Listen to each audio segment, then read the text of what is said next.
I want to pull this towards self-esteem now and social media and the impact that it's having on us, that we're looking at these perfect lives all the time, and that the comparison is the thief of joy. It is.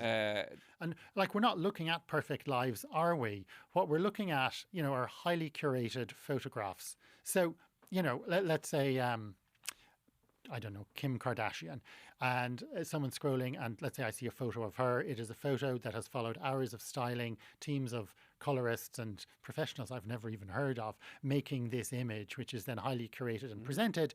And my poor addled brain will compare that image to me on a wet Wednesday evening, getting off the Lewis, dropping bits of paper and feeling awful. And my brain will do that comparison immediately.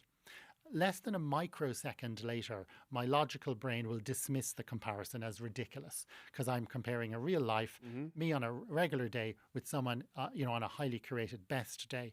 But my logical brain dismissing that comparison is irrelevant. The damage is done immediately, and I take an emotional hit from a comparison in which I came off the worse, in case that was unclear. So that kind of comparison, it can happen faster and at a scale that has not been seen before. On social media. We've always compared ourselves with other people. We always will. That's just what humans do. But we can now do it at a level that was hitherto impossible, given the images we're presented with on social media. And logically, we know the comparisons are ludicrous, but emotionally is a very different story, and they do take a hit, and your self-esteem takes a hit as well. And how do we stop that from happening? How do we change that from our own awareness of, we know what we're doing and we know it's not real, but we still do it? We go ahead and we do it. Yeah, we are infuriating creatures, aren't we? Well, the first thing is to try to do less of it. Yes. That is the easiest thing to do. It is very hard to reason your way out of it, but we can just do less of it. So that would be simply spending less time on your phone, spending less time on social media.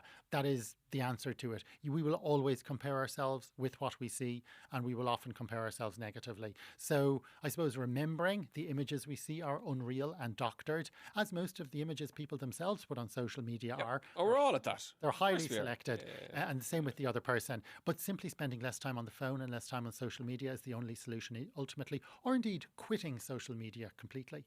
Oh, I'd love to do that. You would love to do that. And have you mapped out the steps necessary in order to No, I blame work. And it is work, in all fairness. The podcast is a prime example of that. We put it up every Thursday. People click to listen. It's a promotional tool. It's all work. My commuter, all my work lives, or a lot of it lives on my Instagram account. Yeah, it does.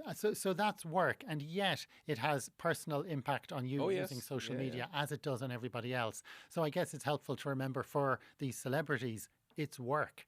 We're not getting them on a random, Wednesday as they step off the Lewis into the rain and drop their notes, to take a random example.